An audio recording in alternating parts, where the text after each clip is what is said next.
안녕하세요. 수원대학교에서 생활과 금융을 수강하는 학생 여러분.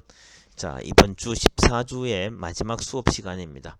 우리 14주에는 우리 진도를 다 마치고 해서 우리 행복한 부자 되기라는 제목으로 교수님이 한 50분 정도 스페셜 렉처 특강을 했고, 이제 마지막 수업은 다음 주 되면 우리가 기말고사 시험을 치르기 때문에 기말고사 예상 문제를 알려주는 시간을 갖도록 하겠습니다.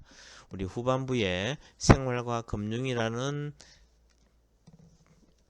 과목의 교재로는 금융감독원에서 나왔는 대학생을 위한 실용금융이라는 교재 주요 챕터를 다 리뷰를 했기 때문에 그게 나왔는 내용을 한번 노트 정리를 잘 해오기를 바랍니다. 첫 번째는 12페이지 시장금리가 뭔지도 정리를 해야 되고, 두 번째는 명목금리와 실질금리가 뭔지도 정리해야 되고, 기준금리도 정리를 해야 됩니다. 오늘 2021년 11월 25일 한국은행에서 기준금리를 0.75%에서 1%, 즉 0.25%를 인상을 했습니다. 그리고 환율에는 메커니즘이 4개가 있었죠. Revaluation, Devaluation, Appreciation, Depreciation, 그 차이가 뭔지도 정리를 해야 됩니다. 그리고 주가지수도 정리를 해야 되고, 코스피 지수의 구성 및 연력도 정리를 해야 됩니다. 그리고 주요 국가의 주가지수도 정리를 해야 되고, 시장에서 불마켓과 베어마켓의 차이가 뭔지, 그리고 직접 금융시장과 간접 금융시장의 차이가 뭔지도 정리를 해야 됩니다. 그리고 은행의 기원도 정리를 해야 되고, 이자 수익과 수수료 수익의 차이도 뭔지를 정리해야 됩니다. NIM, Net Interest Margin, 예대 마진이 뭔지도 정리를 해야 됩니다. 그리고 금융투자회사가 뭔지도 정리를 해야 됩니다. 그리고 금융감독원이 뭐하는 곳인지, 예금보험공사가 뭐하는 곳인지, 그리고 한국금융투자협회가 뭐하는 곳인지, 예금자 보호제도는 뭔지, 수익률은 뭔지, 그리고 투자의 리스크와 위험의 차이에서 하이 리스크 하이 리턴이라는 표현을 아주 많이 합니다. 그래 하면서 고위험 고수익으로 이렇게 잘못된 번역을 했기 때문에 우리 학생들도 많이 혼돈을 일으킬 겁니다. 리스크는 위험이라고 번역하면 조금 그 이해하는데 좀 문제가 있습니다. 리스크는 굳이 번역을 하자면은 불확실성 정도가 가까운 번역이지, 위험이라는 번역은 잘못된 번역이라고 생각합니다. 자, 위험이라는 단어는 danger라는 단어가 있는데, 이 리스크라는 거는 리스크 그 자체로 이해를 하면 됩니다. 그리고 96페이지에 분산 투자가 뭔지, 그리고 97페이지에 레버리지 효과가 뭔지도 정리해야 됩니다. 그리고 레버리지와 깡통 전세라는 개념이 뭔지도 정리해야 되고, 우리가 투자를 할 때 표준 투자 권유 준칙이라는 것이 있습니다. 이게 뭔지도 정리를 해야 됩니다. 그리고 보통주와 우선주의 차이도 정리를 해야 되고, 발행시장과 유통시장 개념도 정리를 해야 됩니다. 그리고 대형주와 중소형주, 그리고 가치주, 배당주, 성장주가 뭔지도 정리를 해야 되고, 그리고 KRX 한국거래소의 주식 매매 거래 시간도 정리해야 됩니다. 그리고 주식 매매 체결 방법도 정리를 해야 되고, 채권 투자의 리스크 3가지가 뭔지도 정리해야 됩니다. 그리고 특수사채 가운데서 CB와 BW의 차이가 뭔지도 정리를 해야 됩니다. 그리고 재무제표의 종류에는 6가지가 있는데 그 내용이 뭔지도 정리해야 되고, 기본적 분석과 기술적 분석의 차이점도 정리해야 됩니다. 그리고 효율적 시장 가설의 3가지가 뭔지, 강형, 중강형, 약형, 그리고 재무 비율 분석도 정리를 해야 됩니다. 그리고 펀드란 무엇인가도 정리를 해야 되고, 펀드의 구조도 정리를 해야 됩니다. 그리고 펀드의 유형도 정리해야 되고, ETF, 상장지수 펀드가 뭔지도 정리해야 되고, 그리고 부동산 투자 신탁인 리츠가 뭔지도 정리를 해야 됩니다. 그리고 적립식 투자가 뭔지도 정리를 해야 되고, 선물 계약, 그리고 선물 거래의 기능, 그리고 종류가 뭔지도 정리를 해야 되고, 베어링스 은행의 파산의 예도 정리를 해야 됩니다. 그리고 옵션의 종류에는 콜 옵션과 풋 옵션이 있다. 그리고 구조화 상품에서는 ELS가 뭐고 DLS가 뭐고 ELD가 뭐고 ETF가 뭐고 ABCP가 뭔지도 정리를 해야 됩니다. 그리고 손실과 손해의 차이도 이해를 해야 되고 연로적이 뭔지도 정리를 해야 됩니다. 그리고 신용대출과 담보대출의 차이가 뭔지도 정리를 해야 되고 DTI, LTV, DSR이 뭔지도 정리를 해야 됩니다. 대출 금리 결정과 기준금리가 뭔지도 정리해야 되고 대출금리 인하 요구권이 뭔지도 정리를 해야 됩니다. 그리고 불법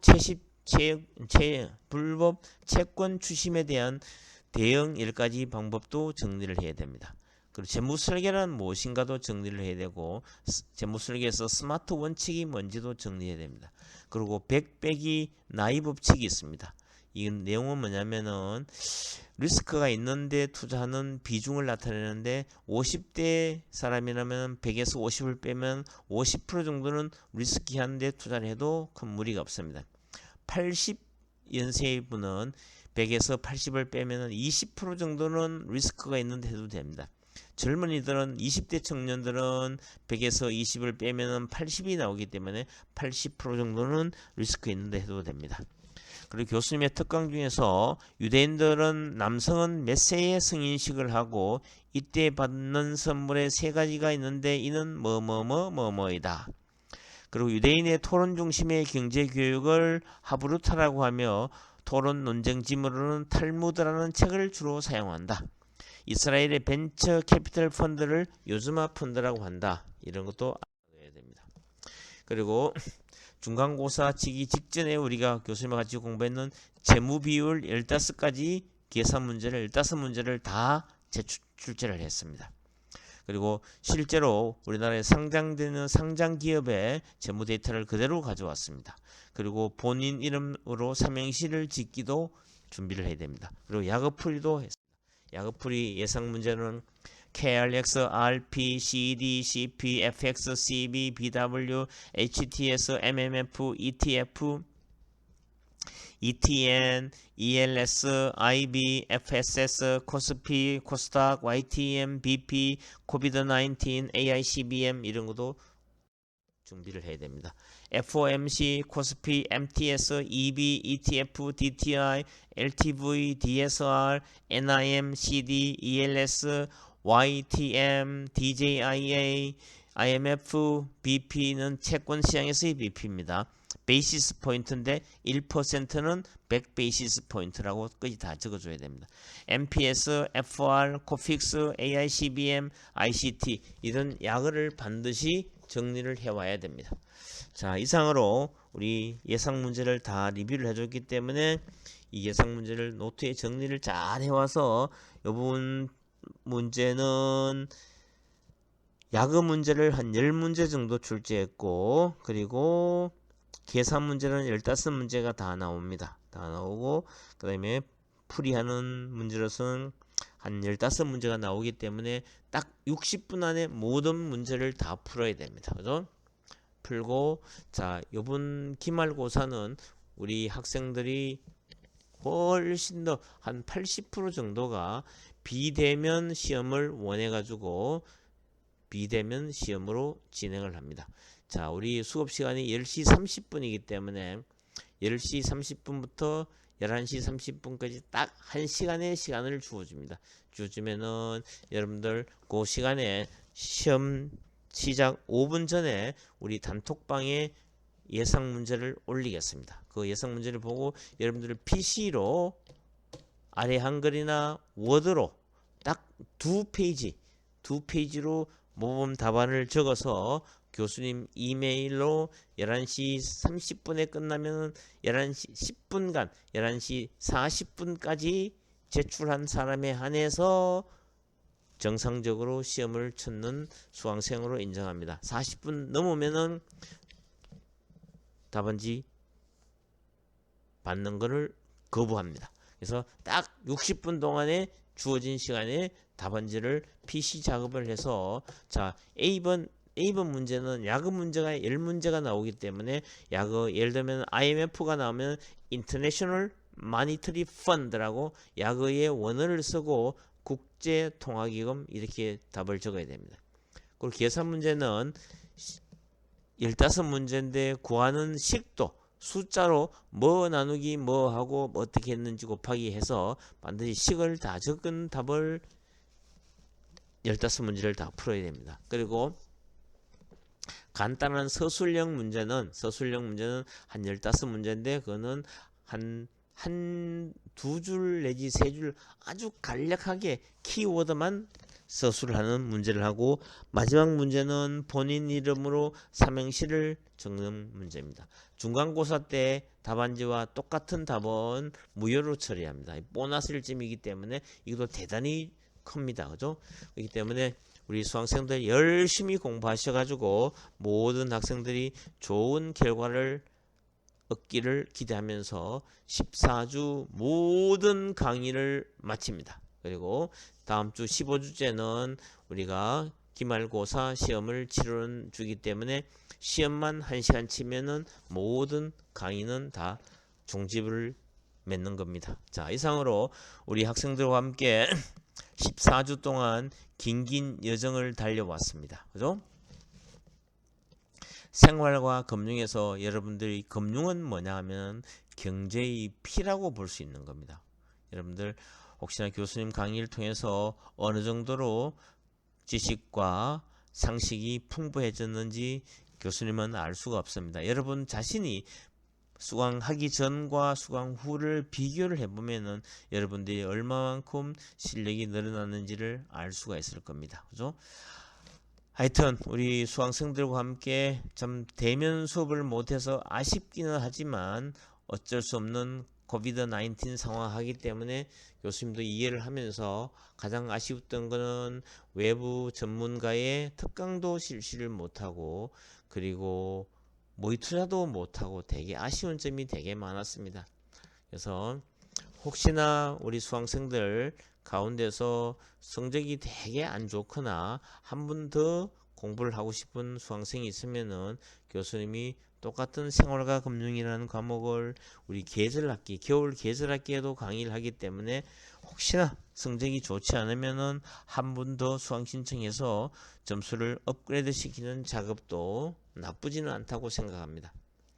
자, 교수님이 정권 투자의 이해라는 교과서를 한 권 리뷰를 다 하고 그 다음에 생활 금융, 대학생을 위한 생활 금융 책도 주요 파트는 다 리뷰를 했습니다. 우리 책을 2권이나 띄는 그런 참 많은 양의 공부를 했는 한 학기라고 생각합니다. 그죠? 자, 이상으로 모든 강의를 마치고 우리 학생들과 함께는 이제 단톡방이 형성이 되어 있습니다. 강의 끝났다고 단톡방에서 뭐 여러분들 나가고 싶으면 그거는 자유입니다. 그래도 우리 한번 맺은 인연을 계속 좋은 정보나 좋은 자료를 우리 단톡방에 교수님은 올릴 예정이기 때문에 뭐 여러분들 나가고 싶으면 나가는 건 no problem입니다. 그래도 교수님과 계속 인연을 맺고 싶은 수강생들은 가능하면은 교수님과 소셜미디어를 통해서 좋은 인연을 맺었으면 좋겠습니다. 우리 수원대학교 학생들 아마 졸업반 학생들 경우에는 내년 1월달 되면은 뭐 그 투자자산 운용사 시험을 칩니다. 이거는 외국에서는 펀드 매니저라는 자격인데 이 자격증을 갖고 있으면은 자산 운용업계나 아니면 증권사나 이런데 취직하기가 훨씬 편합니다. 그래서 우리 수강생들은 이 투자자산 운용사 시험을 한번 도전해 보라고 강력히 권합니다. 그죠? 자, 이상으로 모든 14주 모든 일정을 다 마치고 다음 주 15주째는 수업 시간에 비대면으로 기말고사 시험을 치르는 시간을 갖도록 하겠습니다. Anyway, have a nice weekend. See you again.